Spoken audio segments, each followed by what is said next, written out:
লইট্টা বা লোটে মাছ সকলেরই কম বেশি অনেক বেশি পছন্দের একটি মাছ। রোদে শুকিয়ে শুটকি করেও খাওয়া যায়, আবার কিন্তু এমনিতেও রান্না করে খেতে দারুণ বেশি ভালো লাগে।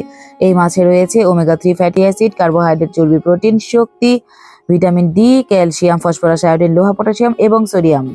এই সকল ভিটামিন মস্তিষ্ক গঠনে, হাড় গঠনে, লোহিত রক্তকণিকার পরিমাণ ঠিক রাখতে এবং ত্বক ঠিক রাখতে কিন্তু অনেক বেশি ভূমিকা রাখে। এছাড়াও এই মাছ হার্টের প্রতি রয়েছে অনেক বেশি উপকারিতা। আমি প্রথমেই 1 কেজি পরিমাণ লইট্টা মাছ খুব ভালো মতো ধুয়ে পরিষ্কার করে কেটে নিয়েছি। আমি কিন্তু লেবুর রস দিয়ে ধুয়ে নিয়েছিলাম একটু। আর অবশ্যই যে কোনো সামুদ্রিক মাছ কিন্তু একটু লেবুর রস যোগ করেই ধুয়ে নেবেন। এখানে আমি পেঁয়াজ কুচি, টমেটো কুচি, তার সাথে নিয়েছি এক টুকরো লেবু, কাঁচামরিচ ফালি। এখন আমি মাছগুলোতে কিছুটা লবণ, হলুদ এবং লেবুর রস দিয়ে মাখিয়ে রাখছি। আমি কিন্তু প্রথমে একবার অবশ্যই লেবুর রস দিয়ে ধুয়ে নিয়েছিলাম। এখন আবারও আমি হলুদ, লবণ এবং লেবুর রস দিয়ে আবারও কিছুক্ষণ মাখিয়ে রাখছি।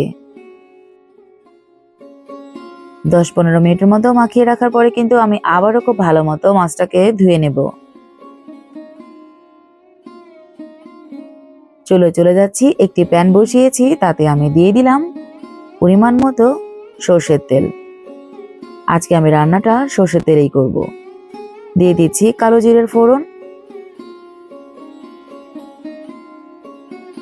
তারপর দিয়ে দিচ্ছি এতে পেঁয়াজ কুচি। পেঁয়াজটা আমি একটু বেশি পরিমাণেই দিয়েছি।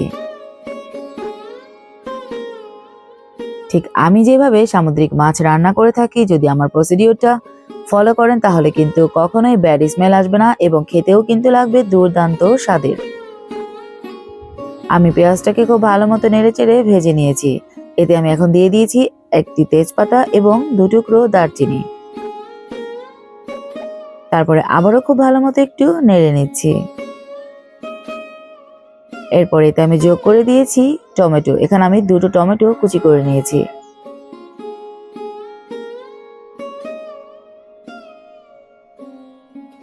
টমেটোটা নরম হয়ে আসা পর্যন্ত কিন্তু আমি একটু ভেজে নেব।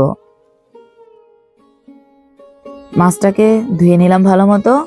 আর এদিকে আমি কাশ্মীরি লাল মরিচ এবং একটি রসুন খুব ভালো মতো পেস্ট করে নিয়েছি।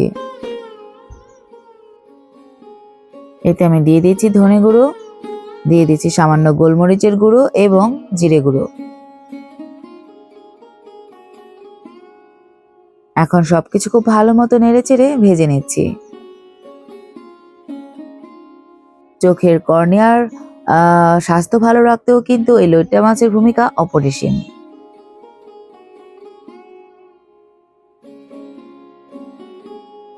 ভালো মতো ভেজে নিয়ে এখন এতে আমি দিয়ে দিচ্ছি আদা রসুন বাটা। আদা রসুন বাটা দিয়ে আবার খুব ভালো মতো নেড়েচেড়ে মশলাটাকে ভেজে নিচ্ছি। আদা রসুনের কাঁচা গন্ধটা চলে যাওয়া পর্যন্ত কিন্তু ভেজে নিতে হবে।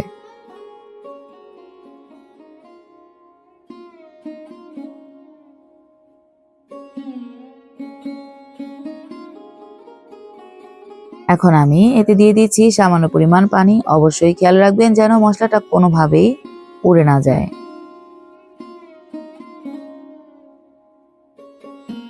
মশলাটা আমার প্রায় কষানো হয়ে এসছে। এখন এতে আমি যোগ করে দিচ্ছি স্বাদ মতো লবণ এবং কাঁচামরিচ। রংটা কিন্তু দারুণ চলে আসছে। আমি একটুখানি নেড়ে চেড়ে নিচ্ছি। সামুদ্রিক মাছ একটু ঝালঝাল হলেই কিন্তু খেতে দারুণ ভালো লাগে।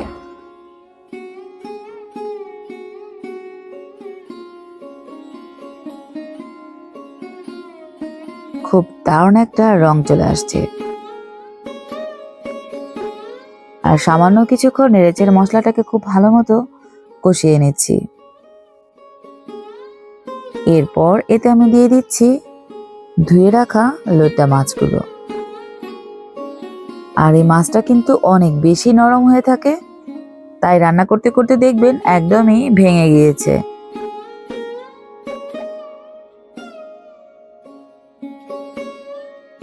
মশলার সাথে মাছগুলোকে খুব ভালো মতো মিশিয়ে নিচ্ছি।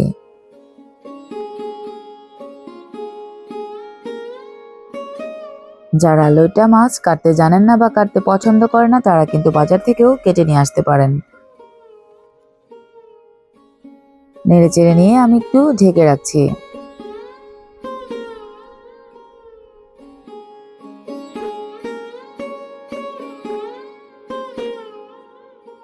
এরপর এতে আমি দিয়ে দিচ্ছি এক টুকরো লেবুর রস।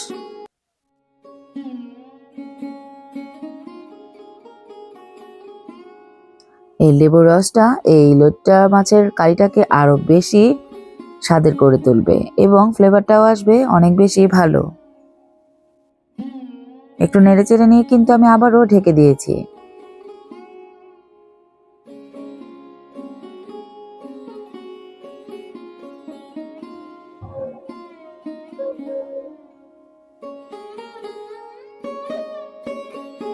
আমার রান্নাটা কিন্তু একদমই কমপ্লিট হয়ে গিয়েছে। এখন আমি এতে দিয়ে দিচ্ছি ধনেপাতা কুচি। কি ইয়াম্মি লাগছে না বলেন? চোখ বন্ধ করে এমন একটা ফিল আসছে যেন আমি সমুদ্রের কাছেই কোনো একটা রিসোর্টে বা হোটেলে খেতে বসে গেছি।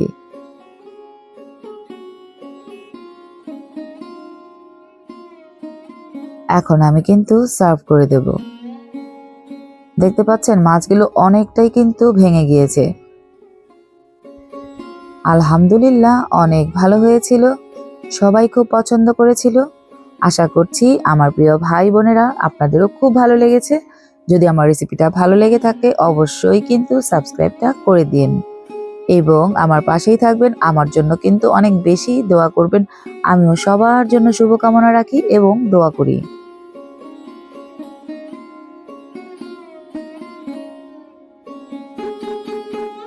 কি দারুণ হয়েছে! সবকিছুর জন্য আবারও আলহামদুলিল্লাহ। That's it. ভালো থাকবেন সবাই। সবার প্রতি রইল অনেক দোয়া। আসসালামু আলাইকুম।